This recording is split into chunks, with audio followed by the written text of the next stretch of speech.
સામાન્ય વરસાદથી શું વરસ્યો, અમદાવાદ થયું પાણી પાણી, રસ્તા બન્યા જાણે નદી તો સોસાયટીઓમાં ફરી વળ્યા પાણી. આ દ્રશ્યો છે નરોડા વિસ્તારના ગેલેક્સી સિનેમા રોડના. અહીં રસ્તા પાણીમાં ગરકાવ થતા વાહન ચાલકોને પડી હાલાકી. આવી જ સ્થિતિ સર્જાઈ પાયલનગર રોડની. અહીં પણ રસ્તા પર ફરી વળ્યા વરસાદી પાણી. થોડા જ વરસાદમાં નરોડાની આદેશ્વર નગરની સોસાયટીમાં વરસાદી પાણી ભરાયા, જેને લઈ સ્થાનિકો મુશ્કેલીમાં મુકાયા. નીચાણવાળા વિસ્તાર જ નહીં, પોશ વિસ્તારમાં પણ પાણી ભરાયા. વિજય 4 રસ્તા પાસે વરસાદી પાણી ભરાતા મહાનગરપાલિકાએ ડ્રેનેજ લાઇનના ઢાંકણા ખોલી પાણીના નિકાલની કામગીરી શરૂ કરી.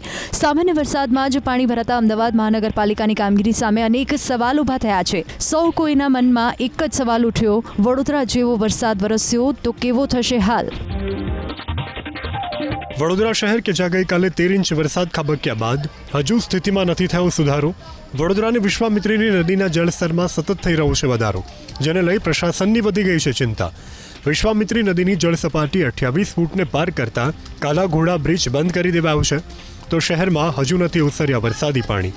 અહિંસા સર્કલથી વારસિયા રિંગ રોડ તરફ વરસાદી પાણી ભરાયેલા હોવાથી વાહન ચાલકોને પડી રહી છે હાલાકી.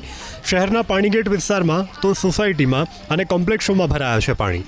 આયુર્વેદિક 3 રસ્તા પાસેના કોમ્પ્લેક્સનું બેઝમેન્ટ પાણીમાં ગરકાવ થઈ ચૂક્યું છે. દુકાનોમાં માલ સામાનને પણ નુકસાન થયું છે. આવી જ સ્થિતિ છે રવાપુરા માર્કેટની પણ. અહીં દુકાનોમાં ઘૂસેલા પાણીને બહાર કાઢવા માટે દુકાનદારો લાગ્યા કામે. કેટલીક દુકાનોમાં મોટર પંપથી પાણી બહાર કાઢવામાં આવ્યું. વડોદરાના વુડા સર્કલની પાસે તો મસમોટો ભૂવો પડ્યો. હાલ તો આસપાસના વિસ્તારોને કોર્ડન કરવામાં આવ્યું છે.